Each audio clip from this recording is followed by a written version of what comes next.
Let's pull back the curtain and take a look at what affects interest rates behind the scenes. Number one thing that most people think about is the Federal Reserve. Now that's true that the Federal Reserve does affect interest rates, but they affect long-term interest rates like mortgage rates indirectly. So when the Federal Reserve makes an adjustment to the federal funds rate, which is the overnight 24-hour overnight lending rate between banks, that indirectly affects. So when the Federal Reserve makes changes to the federal funds rate, which is the 24-hour overnight lending rate between banks, that indirectly affects long-term mortgage rates. Yes, it's true that when that rises, the federal fund rate rises, it will push mortgage rates up like a balloon expanding. And when that contracts, when they reduce those rates, it will eventually pull longer rates down with it.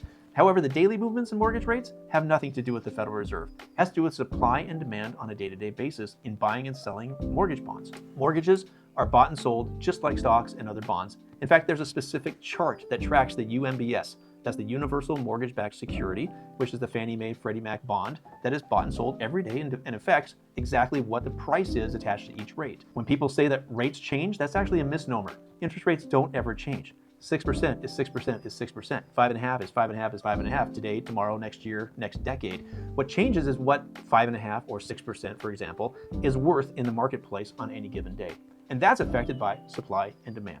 For straightforward mortgage advice, follow me.